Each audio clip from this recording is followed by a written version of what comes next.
اعوذ باللہ من الشیطان الرجیم بسم اللہ الرحمن الرحیم الحمد للہ الذی نور قلوب العارفین بنور معرفتہ واثبت فؤاد انبیائہ و اولیائہ بقصص الانبیاء والمرسلین واکمل ایمان المسلمین والمؤمنین بولایت علی امیر المؤمنین علیہ السلام اللہم صل علی محمد وآل محمد والصلاة والسلام والتحیۃ والاکرام علی افضل الموجودات العبد المؤید والرسول المسدد المصطفى الامجد المحمود الاحمد اعنی ابا القاسم محمد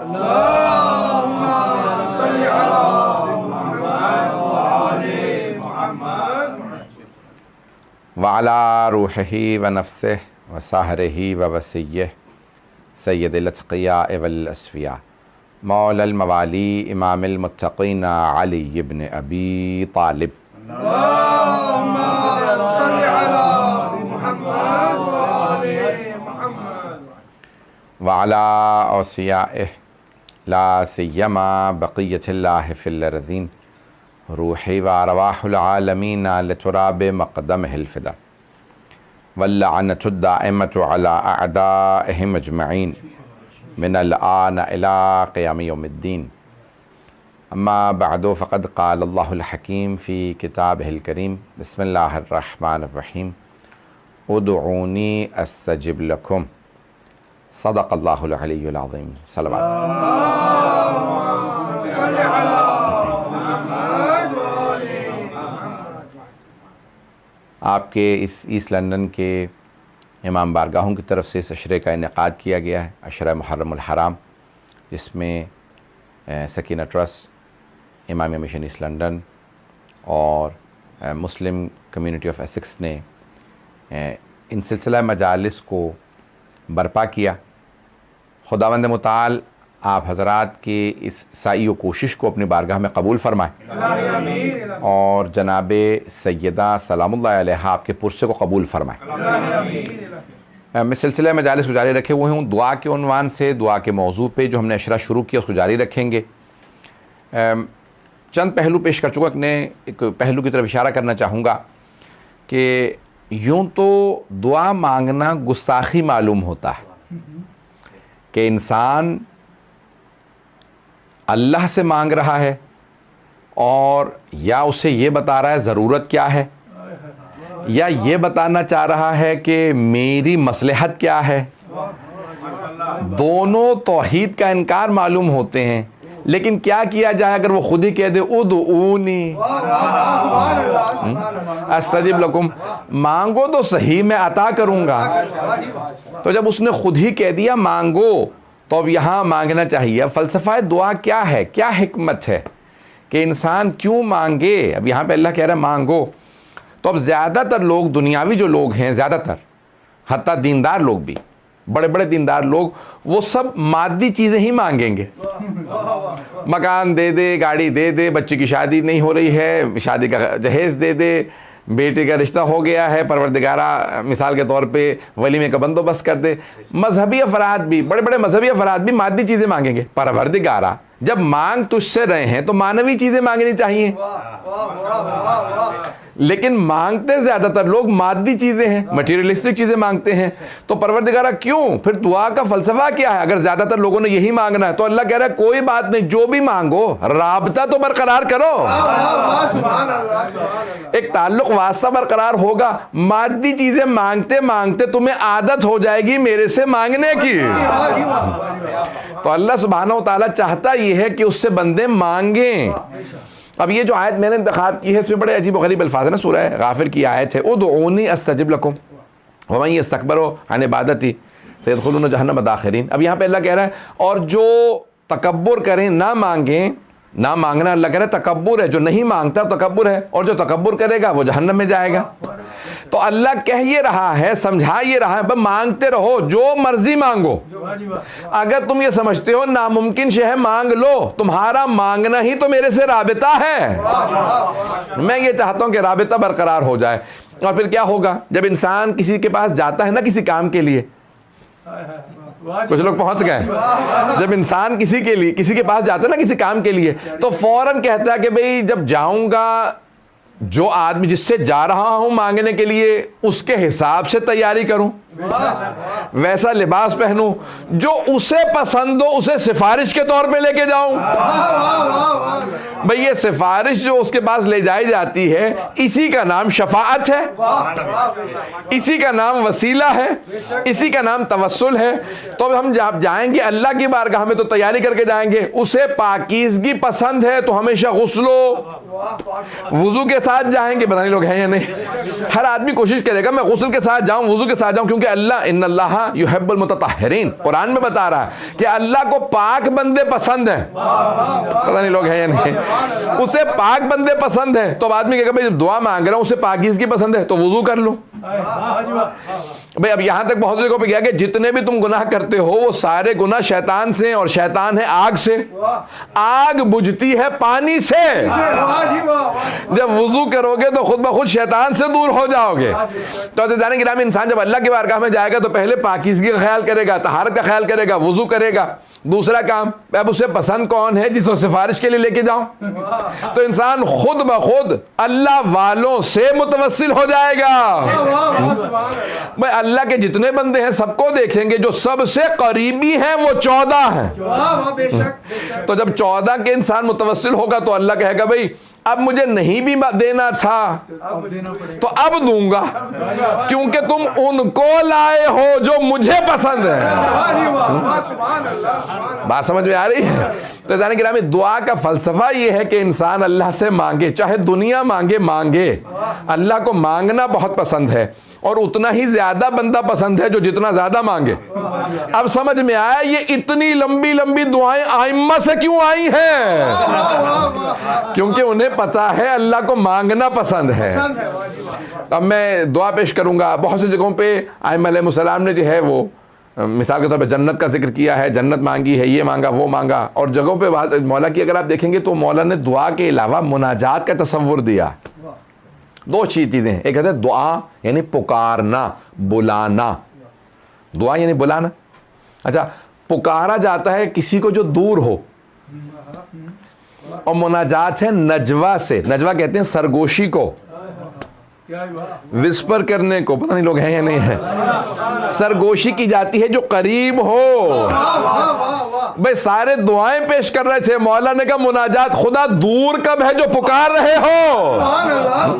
مناجات کا تصور دیا، کہا نہیں اللہ سے نجوہ کرو، سرگوشی کرو، جو ان اللہ یعلم خائنۃ الاعین، جو آنکھ کوئی نہیں دیکھ سکتا کہ یہ تڑپ رہی ہے، خدا اسے بھی دیکھ لیتا ہے۔ ارے یہ آنکھ کتنا تڑپ رہی ہے۔ کئی مرتبہ ایسا ہوتا ہے نا کہ میں کسی کے سامنے رونا نہیں چاہتا، انسان کا خصوصاً مردوں میں ہوتا ہے کہ وہ کہتے ہیں میں دوسروں کے سامنے کیوں رہوں، میں آنسو بہاؤں گا لوگ دیکھیں گے مجھے، یہ کمزور آدمی ہے۔ تو امام فرماتے ہیں جب تم اپنے آنسو روک رہے ہوتے وہ پھر بھی جانتا ہے کہ یہ آنسو روک رہا ہے۔ تو خداوند متعال تمہارے دلوں کے بھید جانتا ہے۔ کئی مرتبہ میں یہاں پہ ایک روک کے جملہ پیش کروں گا کہ امام حسن مجتبی علیہ السلام سے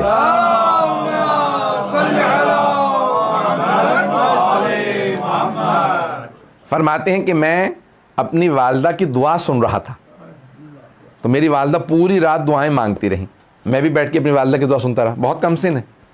تو جب صبح ہوئی تو کہا، میں نے اماں سے کہا کہ اماں پوری رات میں نے آپ کی دعائیں سنی، آپ نے سب کے لیے دعا مانگی، پروردگارہ سلمان بیمار ہے صحت دے دے، ابو ذر کے گھر میں فاقہ ہے اسے کھانا دے دے، مقداد کے بچے بیمار تھے پروردگارہ شفا دے دے۔ اماں آپ نے پوری رات اوروں کے لیے مانگا، نہ میرے لیے کچھ مانگا، نہ میرے بھائی حسین کے لیے، نہ ہمارے بابا کے لیے۔ کہا بیٹا تم میرے دل میں بستے ہو، جب میں اوروں کے لیے مانگوں تو خدا جانتا ہے میرے دل میں تمہارے لیے کیا ہے۔ دیکھیں تو بی بی پوری حکمت سمجھا رہی ہیں۔ وہاں پہ آخر میں بیوی کا جملہ ہے بڑا مشہور و معروف، اور وہ اس کو اپنے پلے سے باندھ لیجیے، بچے کو یاد کرا دیجیے گا۔ عربی میں کہوں گا 40 حدیثیں یاد کرنے والا روز قیامت فقیہ شمار محشور ہوگا. تو 40 میں سے ایک حدیث یہ بی بی کی یاد کر لیجئے. تو سب کے سب ذہنوں کے اندر رہے. یہ الفاظ میں عربی میں پہلے کہوں گا. الجار ثم الدار. جار کہتے ہیں ہمسائے کو. ثم الدار پھر گھر والے. پتہ نہیں لوگ ہیں یا نہیں. پہلے ہمسایوں کے لیے نیبرز فرسٹ. پتہ نہیں لوگ ہیں یا نہیں. بی بی فرما رہی ہیں پہلے ہمسایوں کے لیے پھر گھر والوں کے لیے. ہوتا کیا ہے ہم جب دعا مانگنے بیٹھتے ہیں کئی لوگ کہتے ہیں دعا قبول کیوں نہیں ہوتی. ہم الٹی ترتیب پہلے اپنے لیے مانگیں پروردگار مجھے گاڑی دے دے, میری بیوی کو صحت دے دے, بچہ امتحان میں پاس ہو جائے, بیٹی کی شادی ہو جائے, پھر بھائی کے لیے مانگا, پھر ان کے بچوں کے لیے مانگا, پھر دور کے لیے, پھر مومنین کے لیے, پھر آخر میں ہمسایوں کے لیے. بی بی فرما رہی ہیں کہ بھئی تم غلط ترتیب سے آ رہے ہو. پتہ نہیں لوگ ہیں یا نہیں. ترتیب غلط ہے. پہلے دوسروں کے لیے مانگ لو, اپنوں کی تو خود بخود سنی جائے گی. تو یہ فلسفہ بی بی سمجھا رہی ہیں. پوری دعا کا جو نظام ہے ہوتا یہ ہے کہ ہم اپنے یہاں سے شروع کرتے ہیں, اپنے سے شروع کریں گے, پھر اپنے اہل و عیال سے. تو عزیزان گرامی نہیں, حکمت یہ ہے کہ دوسروں کے لیے پہلے مانگیں تو خود بخود اپنوں کے لیے دعا قبول ہو جائے گی. تو اب کئی پہلو ہیں دعا کے جو آج میں پیش کرنا چاہ رہا ہوں. انشاءاللہ تعالی ہر روز کچھ نہ کچھ نئے کوشش کر رہا ہوں کہ نکال لے کے آؤں آپ کے لیے. تو عزیزان گرامی اب یہ عجیب و غریب انداز ہے کہ اللہ خود کہہ رہا ہے ادعونی, دعا مانگو, مجھ سے مانگو تو صحیح, مجھے عطا کرنے کا ڈھب بھی آتا ہے, انداز بھی آتا ہے, وہ بے نیاز ہے. بھائی دیکھیں مثال کے طور پہ ایک تھوڑی سی بات پیش کروں آپ کو, میں اگر سمجھا پاؤں کہ ایک شے میں اپنے پاس سے کسی کو دے دوں, مثال کے طور پہ اپنی انگوٹھی اتار کے دے دوں. اب میرے پاس مثال کے طور پہ 5 انگوٹھیاں ہیں تو ایک کم ہو جائے گی, ایسا ہے یا نہیں؟ اپنی انگوٹھی ایک میں کسی کو دے دوں تو میری ایک انگوٹھی کم ہو جائے گی. انسان کسی بھی دنیا میں بہت سے لوگ پہنچ گئے, بہت سے دنیاوی لوگوں کے پاس کہیں چلے جائیے, کسی آپ نے کچھ مانگ لیا تو اس کے دولت میں سے اتنی شے کم ہو گئی. لیکن ہم سب اللہ کے بندے ہیں, اس کی ملکیت ہے. وہ اپنے خزانے میں سے کسی کو کچھ دے بھی دے تو اس کے خزانے میں کمی نہیں آتی. پتہ نہیں بات پہنچی ہے نہیں پہنچی. امام معصوم علیہ السلام کا فرمان ہے پروردگارا تو دے بھی دے گا تو تیرے خزانے میں کون سی کمی آ جائے گی, تیرا تو خزانہ ویسا ہی رہے گا. پتہ نہیں لوگ پہنچے یا نہیں پہنچے. نہیں, امام معصوم علیہ السلام ہی سمجھا سکتے ہیں. تو ہمارے ہاں دعاؤں کے مختلف مجموعے ہیں. میں نے کل یہ پرسوں میں کسی ایک مجلس میں پیش کیا تھا کہ اس میں بتا رہا تھا کتاب جو ہماری دعاؤں کے مجموعے ہیں کہ ہمارے جو مختلف علماء نے جو دعائیں جمع کی ہیں. تو ایک شیخ بہائی کی کتاب کا میں نے ذکر کیا تھا کہ ان کی ہے مفتاح الفلاح. فلاح کہتے ہیں کامیابی کو اور مفتاح کہتے ہیں چابی کو. کہہ لیجئے کہ کامیابی کی کنجیاں, دا کیز ٹو سکسیس. شیخ عباسی قمی کی جو کتاب ہے کہ مفاتیح الجنان یعنی جنتوں کی چابیاں. پتہ نہیں لوگ ہیں یا نہیں. تو مختلف ہمارے ہاں دعاؤں کی کتابیں ہیں, مختلف اعمال کی کتابیں ہیں. تو اب ہمارے ہاں کہتے ہیں کہ بھئی اگر آپ نے علم, میں نے عرض کیا تھا کہ علم عرفان آپ کے مصلحی کا نام ہے, جا نماز کا نام ہے. شیخ محمد تقی بہجت نے, مرحوم عطیہ بہجت نے کہا عرفان کتابوں کو مت دیکھیں, مصلی بچھاؤ, عبادت کرتے رہو, یہی سب سے بڑا عرفان ہے. عبادت سب سے بڑا عرفان. تو اس میں اعمال کی کتابیں ہیں, دعاؤں کی کتابیں ہیں. تو انسان دعائیں پڑھے. مفتاح الفلاح سارے دن کے مختلف لحظات میں ایک صاحب کو بتا رہا تھا تو کہنے لگے بھئی یہ تو وہی آدمی اعمال کر سکتا ہے جو بالکل ہی فارغ البال ہو. انہوں نے پورے دن کے 24 گھنٹوں تک کے لیے تو دعائیں لکھ دی ہیں. پتہ نہیں بات پہنچے یا نہیں پہنچے. تو میں نے کہا بھائی یہ ان لوگوں کے لیے ہے جو اپنی لائف ڈیڈیکیٹ کرنا چاہتے ہیں, اور یہ نہیں کہ پوری لائف. یہ ماہ رمضان ہے یا رجب کا مہینہ ہے کہ انسان کچھ دیر اپنے سارے کے سارے, کبھی ایک مہینہ میں, مثال پرانے زمانے میں جیسے ہوتا تھا, جیسے آج کل تو اعتکاف 3 دن کا وہی بڑا مشکل ہو جاتا لوگوں کے لیے. تو پرانے زمانے میں لوگ ہفتے کا 10 دن کا بھی کرتے تھے, 40 دن کا بھی اعتکاف کرتے تھے. آج کل تو 3 دن کے بعد کہتے ہیں قبلہ اللہ کا شکر ہے ختم ہوا ہے اعتکاف, یہ دعائیں پڑھ کے قرآن پڑھ کے میں تو تھک گیا, منہ تھک گیا, نہ کھا رہے ہیں نہ پی رہے ہیں, مسلسل دعائیں پڑھ رہے ہیں, قرآن پڑھ رہے ہیں. کہیں تو 3 دن واقع ہے نا بس سخت کام ہے. میں نے کہا رسول خدا 40 دن مسلسل, اور غار ہرا میں, مسجد الحرام میں نہیں, غار ہرا میں. کیوں مسجد الحرام میں نہیں؟ مسجد الحرام افضل ہے غار ہرا. کہ نہیں, مسجد الحرام کے چاروں طرف گناہ ہو رہے ہیں, ابھی مجھے اجازت نہیں کہ روک سکوں. میں اللہ کی طرف سے اجازت نہیں تھی. حبیب ابھی آپ کو روکنے کی اجازت نہیں, یہ سارے قتل کر دیں گے, ذرا علی جوان ہو لے. سبحان اللہ.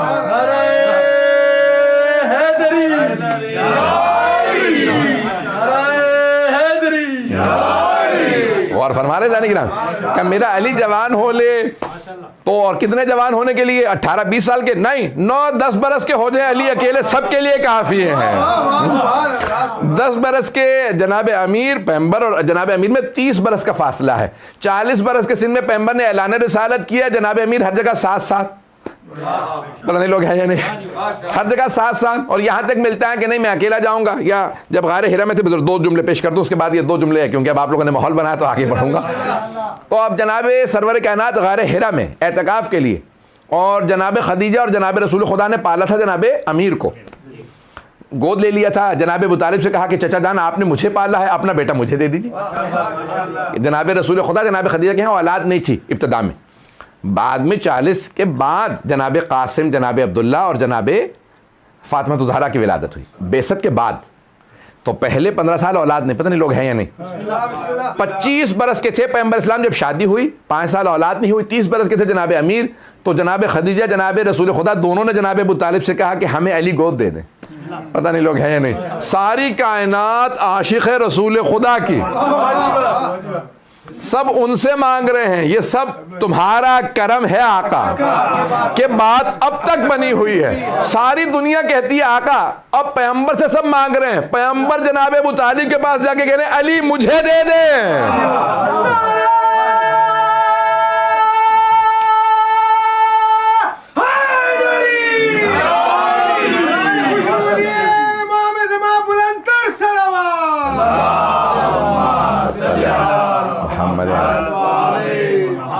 توجہ ہے نا جانے کی رام۔ تو اب یہاں جناب سرور کائنات صلی اللہ علیہ وسلم اور جناب خدیجہ نے پالا۔ اب جناب خدیجہ اکثر اوقات بس ایک ہی بات کہا کرتی تھی کہ یا علی آپ کے بھائی، کیونکہ چچا تایا کے ہیں، تو کہا کہ آپ کے بھائی غار ہرا میں ہیں اور اب 3 دن ہو گئے 4 دن ہو گئے آئے نہیں ہیں، تو کیا کرتی کہ آپ کھانا لے جائی۔ تو کم سن جناب امیر وہاں پورے غار ہرا میں پہاڑ پہ چڑھ کے جاتے جناب رسالت میں آپ کو کھانا پہنچانے۔ روایات میں ہے کئی مرتبہ جناب خدیجہ کہتی ہیں آج میں بھی ساتھ چلوں گی۔ اور جب اعلان رسالت ہو گیا تو کسی نے پوچھا بھئی یہ 3 افراد ہمیشہ ساتھ مسجد الحرام میں کھڑے رہتے ہیں، کہ کون کون؟ کہ آگے ہیں ایک آدمی جو بہت وجیح ہیں، بہت خوبصورت ہیں، آنکھیں، ناک، دانت، چہرہ دیکھنے سے تعلق رکھتا ہے، خوبصورتی کمال پہ ہے، وہ آگے کھڑے ہوتے ہیں امام ابا قبا میں، ساتھ میں ان کے پیچھے ایک بچہ کھڑا ہوتا ہے، اور پشت پہ ایک خاتون کھڑی ہوتی ہے برقعے میں۔ پتہ نہیں لوگ ہیں یا نہیں، کہ یہ 3 ہمیشہ کھڑے رہتے ہیں۔ تو اب کسی نے سوال کیا تو جناب جعفر طیار نے بتایا کہ وہ جو سامنے کھڑے ہیں نام ہے محمد، ساتھ میں جو دائیں طرف پیچھے کھڑے ہیں وہ ہیں علی، اور وہ جو خاتون ہیں وہ ہیں خدیجہ۔ تو اب یہ نقشہ کھینچا کہ بھئی ہمیشہ نماز میں ساتھ ہر جگہ پہ، تو جناب خدیجہ جناب امیر آتے غار ہرا میں، تو پیغمبر وہاں اعتکاف کیوں کر رہے ہیں؟ کہ کیونکہ مسجد الحرام کے چاروں طرف گناہ ہو رہے ہیں، میرا جی بھر جاتا ہے، میں گناہ نہیں دیکھ پاتا۔ بھئی اگر پیغمبر برداشت نہیں کر پا رہے، مکے میں گناہ ہو رہے ہیں، پیغمبر برداشت نہیں کر پا رہے، کہہ رہے ہیں مجھے اعتکاف پہ جانا ہے، جب انہیں اعتکاف پہ جانے کی ضرورت ہے جو پاک و پاکیزہ ہیں، عصمت کبریٰ پہ ہیں، تو ہم اس ماحول میں رہیں آلودہ کے نہیں ہوں گے؟ اس لیے ہمیں کبھی کربلا جانے کی ضرورت ہے۔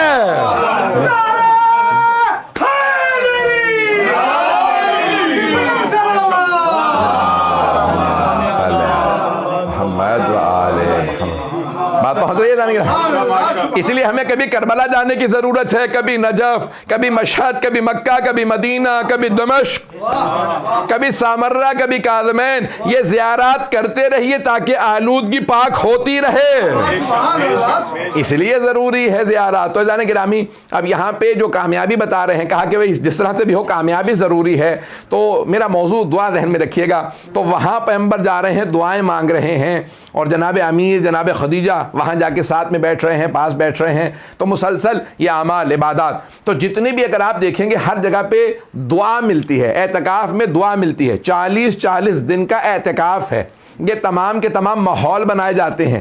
یہ اشارہ ہے کہ جب انسان کو واقعاً اپنی دعا قبول کروانی ہو اور دعا قبول نہ ہو رہی ہو، تو کئی مرتبہ 40 دن تک اپنے آپ کو آلودگی سے پاک رکھو، دعا قبول ہو جائے گی۔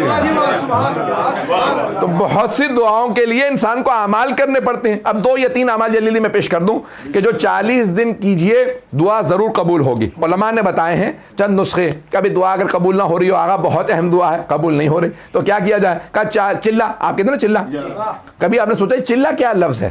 یہ چلہ فارسی سے آیا۔ چہل فارسی میں کہتے ہیں 40 کو چہل، چہل کہتے ہیں چہلم، وہیں سے چہلم بھی آیا۔ 40 40 عربی میں، فارسی میں کہتے ہیں چہلم، عرب کہتے ہیں کیونکہ حدیث میں آیا 40 حسینی، فارسی میں کہتے ہیں چہلم، اسے آپ کہتے ہیں اردو میں 40واں مثال کے طور پہ۔ تو اب چہلم ہے، اسی چہلم سے ہے چلہ، یعنی 40 دن کسی کام کو انجام دینا۔ تو ہمارے علماء کہتے ہیں کیونکہ رسول خدا کی حدیث سے پیش کر دوں، اور یہ مرحوم بہت بڑے ہمارے عارف گزرے ہیں سید مہدی بحر العلوم، ان کا رسالہ منسوب آغا بحر العلوم، رسالہ عرفان ان کا ہے، اس میں انہوں نے اس حدیث کو لکھا رسول خدا کی کہ من اصبح للہ 40 صباحا یفتح اللہ ابواب الحکمت من قلبہ الی لسانہ، جو 40 دن مسلسل ہر کام خلوص سے انجام دے، سنسیئرلی انجام دے، اخلاص کے ساتھ انجام دے، تو اللہ حکمت اور دانائی کے وزڈم کے دروازے اس کے دل سے زبان پہ کھول دیتا۔ 40 دن شرط ہے، پتہ نہیں لوگ ہیں یا نہیں۔ بڑے بڑے علماء کہتے ہیں ہم نے اس 40 کا بڑا اثر دیکھا ہے، 40 کا اثر دیکھا ہے۔ ایک بہت بڑے مرجع کا نام مناسب ہے کہ نہیں، تو وہ کہنے لگے ان سے شاگردوں نے شکایت کی کہ اتنے بڑے آیت اللہ آئے تھے، آپ ان کے لیے کھڑے نہیں ہوئے، اور وہ شاگرد آیا آپ کا اس کے لیے کھڑے ہو گئے۔ کہ کئی مرتبہ وہ جو بزرگ آیت اللہ آ رہے تھے نا، تو میں دیکھ رہا تھا میں ان کے لیے اس لیے کھڑا ہونا چاہ رہا ہوں کہ انہیں خوش کر دوں، اللہ کو نہیں۔ کیونکہ جب پچھلی دفعہ میں ان کے گھر گیا تھا تو یہ میرے لیے کھڑے ہوئے تھے، تو میں نے دیکھا کہ اللہ سے زیادہ ان کی خوشنودی میرے مد نظر ہے، اس لیے کھڑا نہیں ہوا۔ پروردگارہ 40 کا چلہ کاٹ رہا ہوں، پتہ نہیں لوگ ہیں یا نہیں ہے۔ میں ان کی خاطر ان کی تعظیم نہیں کرنا چاہتا، تیری خاطر، تیری خاطر تعظیم کرنا چاہتا ہوں۔ اب تیری خاطر تو کر نہیں رہا، اس لیے کھڑا نہیں ہوں گا، ذلیل ہوں گا تو اپنی نظروں میں تیری خاطر اپنی ذلت برداشت ہے، پتہ نہیں لوگ ہیں یا نہیں ہے۔ ابھی شرمندہ تو ہو رہے ہیں نا کہ کھڑے نہیں ہوئے، تو کہا تیری خاطر اپنے آپ کو شرمندہ کر رہا ہوں۔ کہا پھر اس شاگرد کے لیے کیوں کھڑے ہوئے؟ کہا کیونکہ جب میں نے اس کے چہرے پہ رونق دیکھی، نور دیکھا، تو مجھے احساس ہوا کہ نہیں، یہ میں اپنے سے کمتر تو نہ سمجھوں اسے۔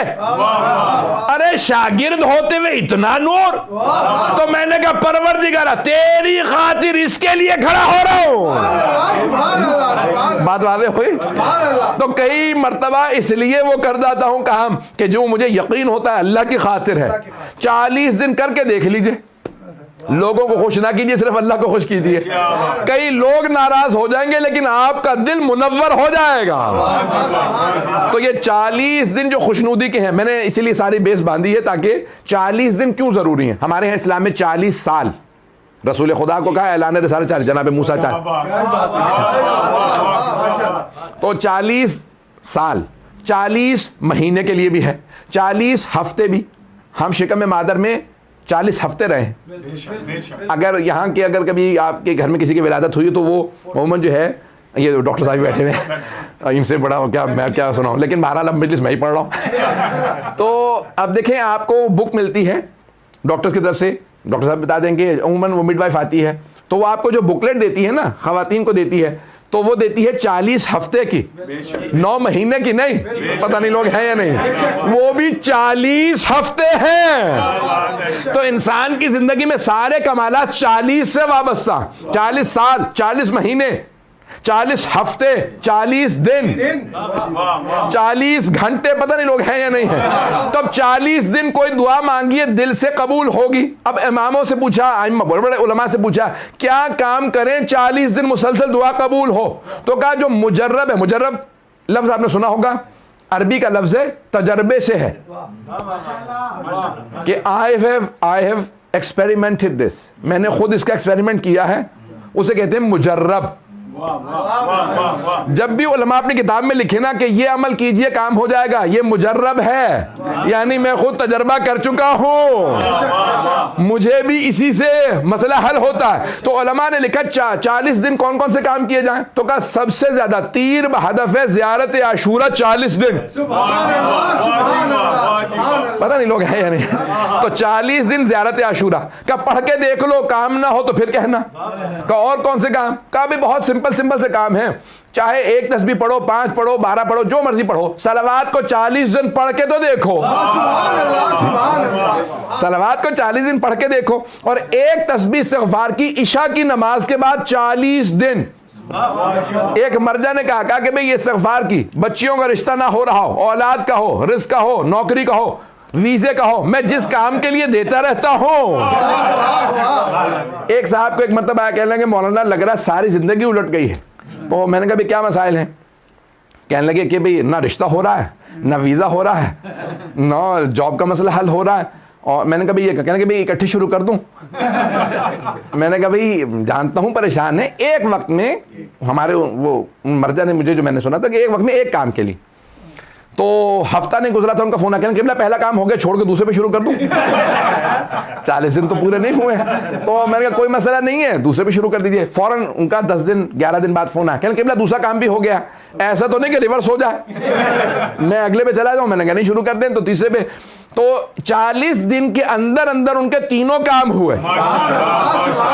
تو عزیزان گرامی، یہ ایسے اعمال ہیں کہ آپ کو اہل بیت علیہ السلام کا کوئی عمل لے لیجئے۔ کسی نے علامہ طباطبائی سے کہا، آغا میں مسائل کے سیلاب میں ڈوب رہا ہوں، مسائل کے سیلاب میں، اتنے مسائل ہیں کہ زندگی مسائلستان بن گئی، مسائلستان بن گئی ہے کہ چاروں طرف سے مسائل میں گھر گیا ہوں، تو کیا کروں؟ مجھے لگتا ہے میری زندگی ختم ہوتی نظر آ رہی ہے، کچھ کام نہیں ہو رہا۔ تو کہا جتنے سیلاب آئے ہوئے نا، مسائل کا سیلاب آیا ہوا، اس سے بڑا سیلاب صلوات کا لیا۔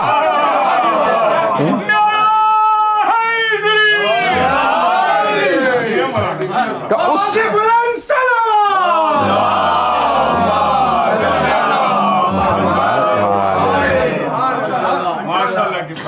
تو فرمانے لگے اس سے بڑا سیلاب صلوات کا لیا، جو سارے کے سارے مسائل کو صلوات میں ڈبو دے گا تو خود بخود زندگی آسان ہو جائے گی۔ زندگی کے اندر مسائل حل ہوتے ہیں تو صلوات سے ہوتے ہیں۔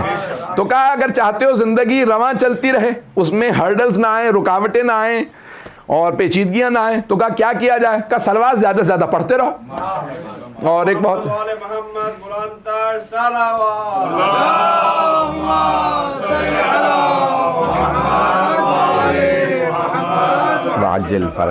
توجہ ہے نا جانے کی رہا۔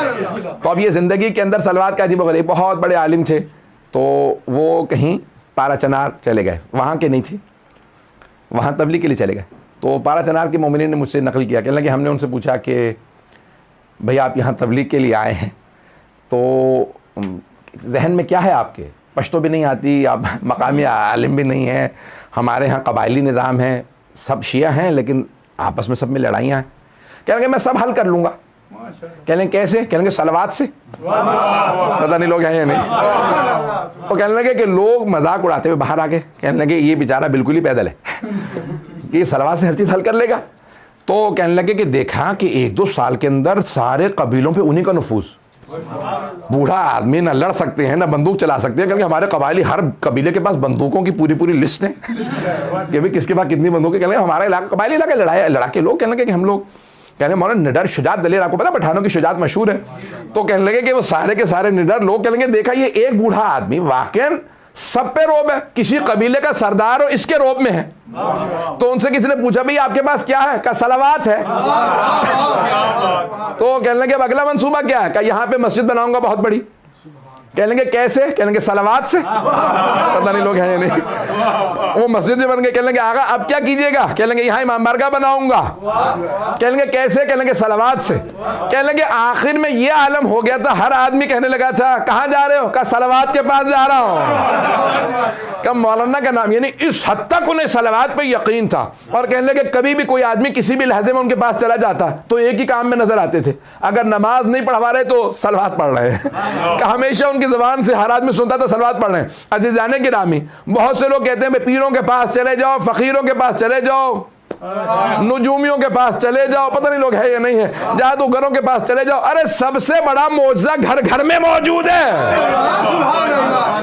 اور آسان ہے. صلوات پڑھ کے تو دیکھے, کام نہ ہو تو پوچھو. بھئی اس سے بڑی کوئی شے ہی نہیں ہے. تو جانے گرامی دعاؤں کی استجابت کے لیے صلوات ہے, کاموں کے حل کے لیے صلوات ہے, ہر پریشانی کی دوری کے لیے صلوات ہے.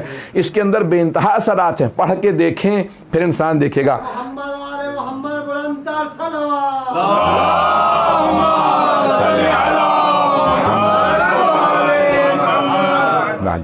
غور فرما رہے جانے تو بے انتہا اثرات ہیں صلوات کے اندر. اور ائمہ علیہ السلام نے کہا کہ اس صلوات کی عادت بنا لو.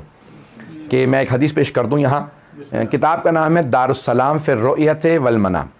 دار کہتے ہیں گھر کو, سلام یعنی سلامتی کا گھر. کتاب کا نام ہے سلامتی کا گھر فی الرؤیت والمنام. خواب اور نیند سے متعلق چیزوں سے متعلق 4 جلدوں پہ کتاب ہے. بھئی یہ ہمارے کو عالم لکھ سکتا ہے؟ اس موضوع پہ کسی سے کہوں نا کہ 4 صفحے لکھ دو تو کہیں گے بھئی یہ کوئی موضوع ہے, اس پہ کیا لکھا جائے. بھئی خواب پہ کیا لکھوں, تعبیر خواب ہو تو بات بھی ہے. 4 جلدیں کتاب لکھ دی اور صرف احادیث کی روشنی میں.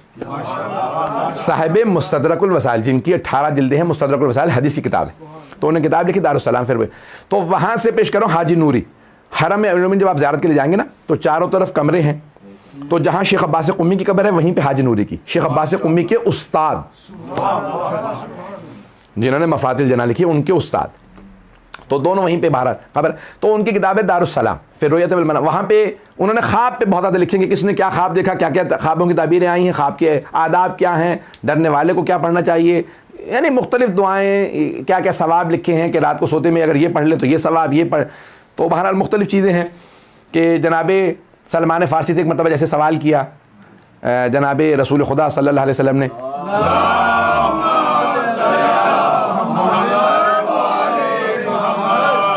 مفہوم روایت سے پیش کر رہا ہوں کیونکہ موضوع سے متعلق تھا, بس پیش کر رہا ہوں, مجھے وہ روایت بھول نہ جائے تاکہ میں وہ پیش کرنا چاہ رہا ہوں. کہا بھئی صحابہ سے, پیغمبر اسلام نے جناب سلمان سے نہیں صحابہ سب سے سوال کیا, تو جناب سلمان بھی بیٹھے تھے. کہا بھئی تم میں سے کون ہے جو ہر رات پوری رات عبادت میں گزارے, سارے انبیاء سے مصافحہ کرے, اور پوری رات میں ختم قرآن کر کے سوئے, اور راہ خدا میں جہاد کرے. سارے خاموش, کا سارے انبیاء کی طرف ہیں نہیں, پوری رات قرآن کون پڑھے. اب جان سکتے ہیں آپ کیسے کیسے لوگ وہاں پہ تھے. تو جناب سلمان نے کہا میں, پتہ نہیں بات پہنچ رہی ہے نہیں, کہا میں ہر رات میں ختم قرآن کرتا ہوں, پورا قرآن ختم کرتا ہوں, سارے انبیاء سے مصافحہ کرتا ہوں, پوری رات عبادت کرتا ہوں اور جہاد کرتا ہوں. وہاں پہ ایک صحابی فوراً, نام لینا مقصود نہیں ہے, انہوں نے کہا یا رسول اللہ خود میں نے دیکھا تھا یہ سو رہا تھا اور کہہ رہا پوری رات عبادت کرتا ہوں. پیغمبر مسکرانے لگے, کہا سلمان سمجھائیے ذرا اسے کہ کیسے آپ پوری رات عبادت کرتے ہیں. کہا یا رسول اللہ آپ ہی نے تو فرمایا تھا جو 3 اخلاص پڑھے وہ ختم قرآن کرتا ہے, تو میں ایک رات میں 3 اخلاص پڑھ کے سوتا ہوں, ختم قرآن ہو گیا. اور عبادت پوری رات کیسے؟ کہا یا رسول اللہ آپ ہی نے تو کہا تھا جو وضو کر کے سوئے پوری رات عبادت کا ثواب. پتہ نہیں لوگ ہیں یا نہیں ہے. کہا میں ہمیشہ وضو کر کے سوتا ہوں, پوری رات عبادت کا ثواب. کہا سارے انبیاء سے مصافحہ, کہا تسبیحات 4 جو 3 دفعہ پڑھے انبیاء سے مصافحہ کا, پتہ نہیں لوگ ہیں یا نہیں. کہا اتنے چھوٹے چھوٹے اعمال سے اتنا ثواب. تو یاد رکھیے بڑے بڑے اعمال سوچنا بند کر دیں, چھوٹے چھوٹے شروع کریں, وہ بڑے بڑے ثواب دے گا.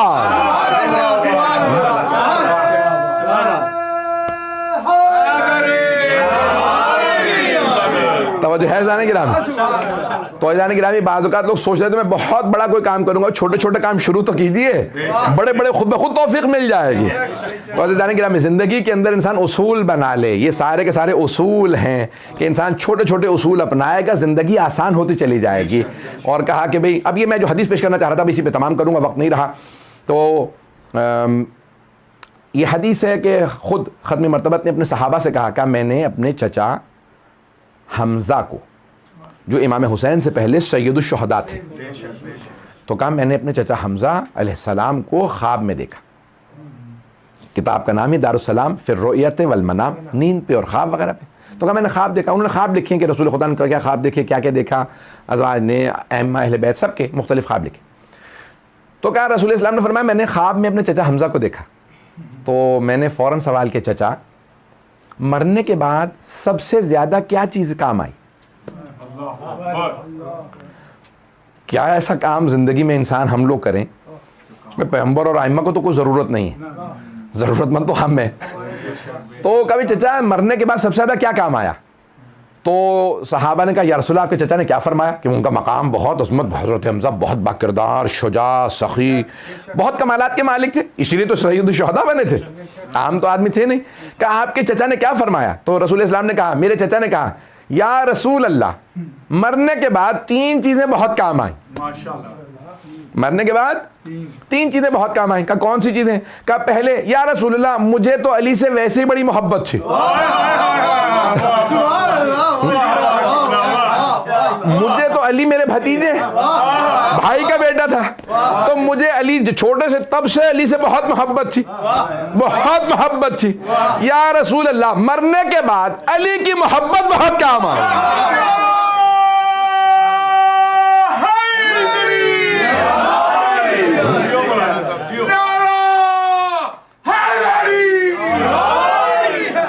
توجہ فرما رہے ہیں نگران, کہا مرنے کے بعد علی کی محبت بہت کام آئی.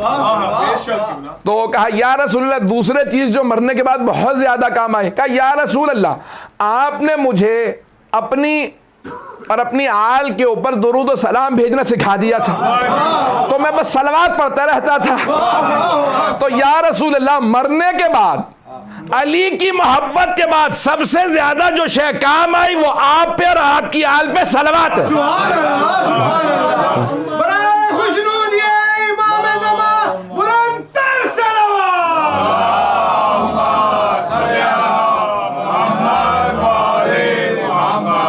توجہ ہے جانے گرا, کام مرنے کے بعد علی کی محبت, دوسرے صلوات بہت زیادہ کم ہے. اور تیسرے کہا یا رسول اللہ جب میرے والد یعنی حضرت عبد المطلب رسول خدا کے اور حضرت امیر کے دادا, کہا جب میرے والد حاجی آ رہے ہوتے تھے نا تو وہ سردار تھے, تو سارے بیٹوں کو کام تقسیم کر دیتے تھے. کہا بھائی تم نے ریسیو کرنا ہے, تم نے کھانا کھلانا, تم نے پانی, سب کو کچھ نہ کچھ کام بانٹتے تھے. کہا میرے ذمہ آتا تھا پانی پلانا. پتہ نہیں لوگ ہیں یا نہیں. کہا یا رسول اللہ مرنے کے بعد جو چیزیں سب سے زیادہ کام آئیں ان میں سے ایک پیاسوں کو پانی پلانا. اب سمجھ میں آیا یہ ہم محرم میں سبیلیں کیوں لگاتے ہیں. کسی کے بھی نام سے آپ کہ اپنے مرحوم کی نیت کر لیجئے, صرف ایک جملہ لکھ دیں سبیل حسین, شفاعت کے لیے کافی ہے. ایک بہت بڑے تاجر تھے, شہید دستغیب نے لکھا ہے کہ ایک بہت بڑے تاجر تھے شیراز کے, شیراز ایران کا ایک شہر ہے. تو کہا بھئی بڑے بڑے علماء نے خواب میں دیکھا کہ وہ جنت کے کسی بہت بڑے درجے پہ. تو انہوں نے کہا بھئی یہ ایک بزنس مین تھا, اتنے تو علماء کو مقام نہیں ملتا.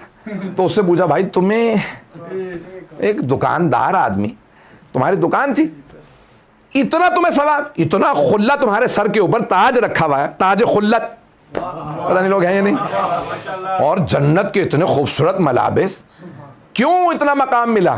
کہ اصل میں 12 مہینے میرے دکان کے سامنے سبیل لگی رہتی تھی, صرف محرم میں نہیں, 12 مہینے 12 مہینے جو بھائی ہمیشہ سبیل. اور صرف ایک جملہ لکھتا تھا حسین کے پیاسے لبوں پہ قربان. کیا قربان تشنے یعنی لب تشنے یہ حسین کا, میرے بس اس پہ ایک جملہ سبیل پہ لکھا رہتا تھا. کہ مرنے کے بعد ملائکہ نے کہا اللہ کو تیری یہ صفت اتنی پسند آئی کہ تو نے 12 مہینے ہمیشہ پانی پلایا حسین کے نام پہ, کہ ہر آدمی سیراب ہو کے جاتا تھا. کہا کبھی بھی کوئی میرے یہاں سے پیاسا نہیں. تو جانے گرامی ایسے چھوٹے چھوٹے کام کرتے رہیں, دعائیں قبول ہوتی رہتی ہیں. اور وقت نہیں رہا کیونکہ ہم نے وعدہ کیا تھا مختصر رکھیں گے, وقت سے گزر گیا, کل انشاءاللہ جاری رکھوں گا. تو ایک ایسی بیوی ہیں کہ ہمارے علماء نے مراجعوں نے تاکید کی ہے اگر ان کا واسطہ دو, میں نے آپ سے کہا تھا نا کہ مختلف واسطے مختلف کام ہیں, چلے کاٹے تو دعا قبول ہوتی ہے. کچھ ہستیوں کا واسطہ کبھی رد نہیں ہوتا. تو ان میں سے 2 بیویاں ایسی ہیں کہ جن کا واسطہ کہتے ہیں سب سے زیادہ باعظمت ہے. ان 2 بیویوں کا، پہلی ہیں جناب فاطمہ اور دوسری ہیں جناب زینب. اور بڑے بڑے علماء نے کہا ہے کہ امام زمانہ کے جب ظہور کی دعا مانگو تو جناب زینب کی چادر کا واسطہ دو. آج حضرت اون محمد کی شب ہے، دنیا میں مرسوم ہے کہ حضرت اون محمد کے مصائب محرم میں ضرور ہوتے ہیں. آج اس ماں کو پرسہ دینا ہے کہ جنہوں نے پوری اپنی کربلا کے بعد زندگی میں کسی سے بیٹوں کا پرسہ نہیں لیا. جب بھی کوئی پرسہ دینے آیا تو ایک ہی بات کہی، بس مجھے اگر پرسہ دینا تو میرے بھائی حسین کا، مجھے صرف میرے بھائی حسین کا پرسہ دینا، مجھے کوئی میرے بیٹوں کا پرسہ نہ دے. بس بھئی میں دیکھ رہا ہوں آنکھوں میں آنسو ہیں، تھوڑا سا وقت میں عموماً زیادہ لیتا ہوں جناب اون محمد کے، جتنا ہو سکے گا مختصر کروں گا. آئیں ذرا کچھ دیر کے لیے میرے ساتھ میدان کربلا میں چلیں. شب عاشور ہے اور ہر ماں اپنے بیٹے کو تیار کر رہی ہے. بیٹا کل میدان میں جانا، شجاعت کے جوہر دکھانا. لیکن ایک ماں ہے جو دونوں بیٹوں کے بالوں میں ہاتھ ڈال کے سنوارتی جاتی ہیں. ماں کو بڑی محبت ہوتی ہے نا، اور ایک ہی جملہ کہتی ہیں، میرے شیرو تم حیدر کرار کے نواسے ہو، جعفر طیار کے پوتے ہو. میرے شیرو مجھے پورا یقین ہے کہ بہت شجاعت سے مقابلہ کرو گے، بس میری ایک وصیت یاد رکھنا، اگر دیکھ سکے تو میری طرف دیکھیے گا. میرے شیرو بس ایک وصیت ہے، جب میدان میں جانا اور جنگ کرتے کرتے فرات تک پہنچ جانا تو پانی نہ پینا. فرات پہ پانی نہ پینا، ماموں کے بچے بڑے پیاسے ہیں، سکینہ بڑی پیاسی ہے، علی اصغر بڑا پیاسا ہے. تو اب جناب زینب کبریٰ کی وصیت، بس بھئی کل کا روز عاشور دن نمودار ہوا. جناب زینب کبریٰ نے آواز دی، عباس میرے بیٹوں کو ابھی تک میرے بھائی حسین نے اجازت نہیں دی. کہا کہ بی بی میں ابھی بلاتا ہوں. کہا کہ مولا جناب زینب بار بار بی بی کہہ رہی ہیں کہ میرے بیٹوں کو اجازت کیوں نہیں دے رہے. کہا میں خود بات کرتا ہوں. کہا زینب ایسا نہ ہو کہیں عبداللہ راضی نہ ہوں کہ آپ کے دونوں بیٹے میدان میں جائیں. کر نہیں، عبداللہ نے خود مجھ سے کہا تھا زینب اگر جنگ کی نوبت آئی نا تو علی اکبر سے پہلے اون محمد کو بھیج دینا. کہا کہ نہیں حسین عبداللہ راضی ہیں، میرے بیٹوں کو اجازت دے دیجئے. تو ایک بیٹے کو جناب اون کو جناب سید الشہداء نے سوار کرایا اور دوسرے کو جناب عباس نے. دونوں نے حملہ کیا، ایک نے میمنے سے دوسرے نے میسرے سے، پھر قلب لشکر پہ آ ملے. عمر سعد نے کہا کہ بھئی یہ دونوں جوان بہت شجاع ہیں، پورے لشکر سے کہو حملہ کریں. جیسے ہی ساری فوج نے حملہ کیا نا تو اب دونوں شہزادے پیاسے تھے. قریب سے جب وار ہونے لگے، ایک کے سر میں گرز لگا، دوسرے کے سر میں ضربت لگی. ایک کی اسی وقت روح پرواز کر گئی، دوسرے میں رمق باقی تھی. انہوں نے آواز دے کے کہا مامو جان ہماری مدد کے لیے آئی ہے. جناب سید الشہداء بہت تیزی سے آگے بڑھے. جیسے ہی مولا پہنچے تو دونوں کے لاشیں اٹھا رہے ہیں تو ایک مرتبہ بس ایک بیٹے نے کہا مامو جان ہماری ماں سے کہیے گا ہم فرات تک گئے تھے لیکن اماں ہمیں آپ کی وصیت یاد تھی، ہم نے پانی نہیں پیا تھا. اجرکم اللہ. بس ایک مرتبہ مولا نے لاشیں اٹھائے، خیمہ میں واپس لے آئے. میں تمام کر دیتا لیکن یہاں حضرت اون محمد کے مصائب تمام نہیں ہوتے. تھوڑی سی دیر کے لیے میرے ساتھ چلیے گا. تو اب یہاں پہ بعض علماء کہتے ہیں کہ جیسے ہی مولا حسین لائے نا لاشیں تو جناب زینب ہر لاشے پہ سب سے پہلے آتی تھی، لیکن یہاں سب بیویاں آ گئیں، جناب زینب کبریٰ نہیں آئیں. تو جناب سید الشہداء نے فوراً سوال کیا، کہا کہ فضا کیا بات ہے میری بہن نہیں آئی ہیں. کہا کہ بی بی آپ کو آپ کے بھائی بلا رہے ہیں، بیٹوں سے وداع کر لیں. تو ایک مرتبہ جناب زینب آئیں، آ کے دونوں لاشوں کے درمیان میں بیٹھی، دونوں کے سینوں پہ ہاتھ رکھے اور ایک جملہ رو کے کہا اون محمد مجھے بتاؤ میں کسے حسین پہ قربان کروں، میرا بھائی تنہا رہ گیا ہے. بس بھائی آخری جملے سن لیجیے، 2 سے 4 منٹ کی زحمت. میں نے سارے مصائب چھوڑ دیے جو مصائب پڑھنا چاہ رہا ہوں. 11 محرم کا دن نکلا, ہر بی بی اپنے اپنے شہید کے لاشے پہ گئیں, لیکن جناب زینب صرف مولا حسین کے لاشے پہ آئیں. آپ جانتے ہیں نا اونٹنی کی پشت بلند ہوتی ہے, جب ناقہ پہ سوار تھی نا جناب زینب تو بی بی کی مقتل میں نظر پڑی, دیکھا 2 لاشیں پڑے ہیں, ماں تھی آخر. ایک مرتبہ تڑپ کے کہا اونو محمد خدا حافظ. بی بی نے آنکھیں بند کر لی, کہیں میرے آنکھوں میں آنسو نہ آ جائیں. کہا میرے شیرو ماں جا رہی ہے. بی بی 11 محرم کو چلی گئیں. بس بھئی 40 سے پہلے رہائی ملی. جب شہداء کے سر واپس آنے لگے نا تو حضرت اونو محمد کے سر آئے. جناب زینب نے سر دیکھے, آنکھیں بند کر لیں. ہر بی بی نے سر دیکھنے کے بعد جناب زینب کو دیکھا, لیکن بی بی نے آنکھیں بند کر لیں. جو سر لے کے آیا تھا اس نے ایک سوال کیا, ان 2 سروں کی وارثہ کون ہے؟ جناب زینب نہیں بول رہی. اس نے دوبارہ سوال کیا, پھر ایک جملہ کہا, کیا بس مجھے اتنا بتا دو, کیا ان 2 سروں کی وارثہ خیموں میں جل کے مر گئی ہے؟ جناب فضہ سے رہا نہیں گیا, کہا لاؤ یہ 2 سر مجھے دے دو, یہ میری آقا زادی کے لال ہیں. کہا بی بی بیٹوں سے وداع تو کر لیں. جناب زینب نے کہا میں علی کی بیٹی ہوں, صدقہ دے کے واپس نہیں لیتی. اجرکم اللہ. بس بھئی آخری جملے. رہائی مل گئی. جناب زینب آئیں چہلم پہ, 40 پہ, کربلا آئیں. ہر قبر پہ گئیں. بی بی نے جناب عباس کا مرثیہ کہا, مولا حسین کا مرثیہ کہا, حضرت علی اکبر کا مرثیہ کہا. نہیں کہا تو اونو محمد کا مرثیہ نہیں کہا. 3 دن بعد چلی گئیں. کہاں؟ کربلا سے مدینے. جب جا رہی تھی نا قافلے میں تو سب بیبیاں جب گزر گئیں نا تو جناب زینب نے ایک نظر گنج شہداء کی طرف ڈالی اور ایک مرتبہ کہا اونو محمد الوداع, میرے لال میں جا رہی ہوں, میرے شیرو ماں وطن واپس جا رہی ہے. لیکن بی بی نے کسی بی بی کے سامنے گریہ نہیں کیا. اب بی بی مدینے آ گئیں. پہلے نانا کے روضے پہ گئیں, پھر ماں کی قبر پہ گئیں. ایک مرتبہ جناب سید سجاد نے کہا پھپھی اماں گھر چلیں. کہاں گئیں؟ مولا حسین کے گھر گئیں. اب جناب عبداللہ ابن جعفر طیار نے بلا بھیجا. آخری جملے سن لیجئے. جناب عبداللہ ابن جعفر طیار نے بلا بھیجا, کہا سید سجاد اپنی پھپھی سے کہو گھر واپس آ جائیں. جیسے ہی جناب زینب نے برقع سر پہ رکھا, بی بی کا کلیجہ پھٹنے لگا, دل منہ کو آنے لگا, بی بی کے پاؤں لرزنے لگے. کیوں گھر جا رہی ہیں؟ اب کیسے بتاؤں گی بیٹے مارے گئے. بی بی نے جیسے برقع سر پہ رکھا گھر چلی. جیسے ہی اپنے گھر آئے, اگر دیکھ سکے تو دیکھیے گا, نہیں تو آنکھیں بند کر کے کچھ دیر مدینے چلیے گا. بی بی جیسے ہی مدینے اپنے گھر پہنچی, صحن میں 2 جانمازیں بچھی تھی. بی بی نے جانمازیں اٹھائی, سینے سے لگائی, رو کے کہنے لگی اونو محمد, میرا اس گھر میں دل